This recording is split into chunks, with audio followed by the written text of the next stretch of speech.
ఆ సినిమా చేసి బయటకు వచ్చిన తర్వాత ఎంత యాక్చువల్లీ అడల్ట్ కంటెంట్ ఉందంట. అడల్ట్ కంటెంట్ మీనింగ్ ఏ సర్టిఫికేట్ వచ్చింది.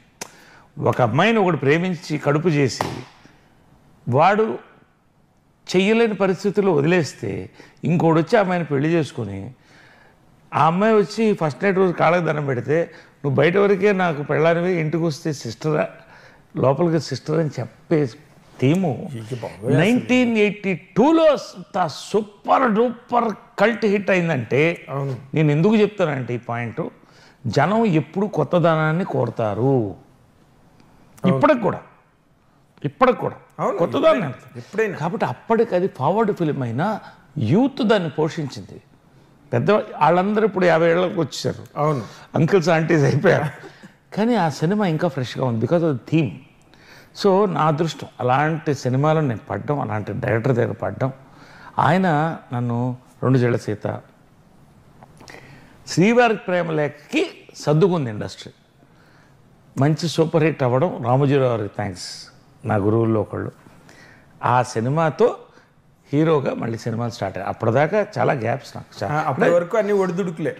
అది కొత్త దంపతులు, వాసు గారు పాపం అలాంటి వాళ్ళు చేశారు నాతో, నేను కాదనలే. కానీ బట్ నిలదొక్కున్నంత ఇమేజ్ కానీ కాబట్టి నేను వచ్చిన టైం చాలా డిఫికల్ట్ టైం. అంటే డిఫికల్ట్ అంటే ఇప్పుడు ఇంకా డిఫికల్ట్, కాంపిటీషన్ డిఫికల్ట్ కాదు, ట్రాన్స్ఫర్మేషన్ టైం మీతోనే ట్రాన్స్ఫర్మ్ అయిందని కూడా చెప్పచ్చు. అలా ఓ రకంగా అంటే జంజాల్ గారు, మీరు, మీ వరవడి, అప్పుడు జంజాల్ గారు, భారతీరాజా గారు, తమిళ భారతీరాజా గారు, ఇలాంటి వాళ్ళు అప్పుడప్పుడు పుట్టుకొస్తున్నారు డైరెక్టర్స్. ఆ బ్యాచ్తో రావడం అంటుకుంది. శ్రీవారికి ప్రేమలేఖ అలా అలా అలా వెళ్తున్నప్పుడు పోలీస్ భార్య, కనకమా లక్ష్మి రికార్డింగ్ డాన్స్ వంశీ గారి సినిమా నా లైఫ్లో మర్చిపోయి. కృష్ణ గారిలా యాక్ట్ చేయాలంటే పడిపోయింది నాకు. పక్కన చేస్తున్న వాళ్ళు ఎవరు, వాళ్ళంతా కృష్ణ గారు ఒరిజినల్ డూప్స్. అవును, వాళ్ళు నిద్రలు లేపి కొట్టమంటే కొడేస్తారు వాళ్ళు. అవును, వాళ్ళ పక్కన చేయాలంటే నాకు అడలు పుట్టింది. వంశీ లాంటి director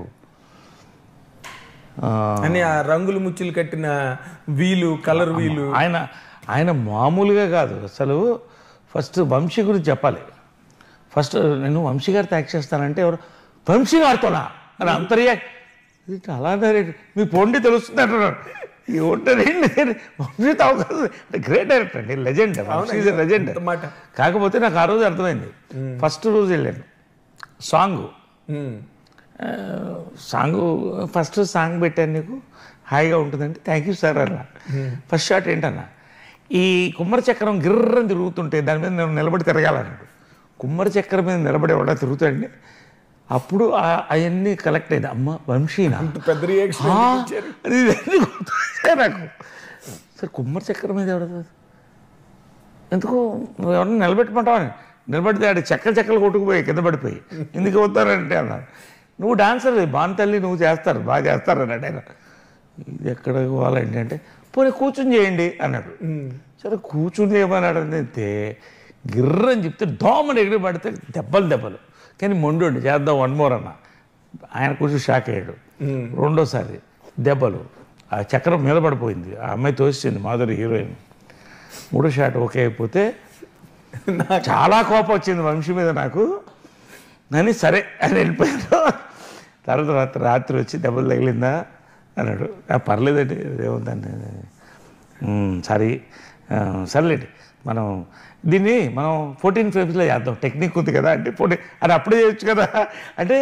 is a fantastic director, but and మంచి నాలెడ్జ్ అండ్ టెక్నికల్ ఎక్సలెన్స్ ఉన్నవాడు. అవును, అదొక ఎక్స్పీరియన్స్ నాకు. బట్ నా లైఫ్లో మర్చిపోలే సినిమా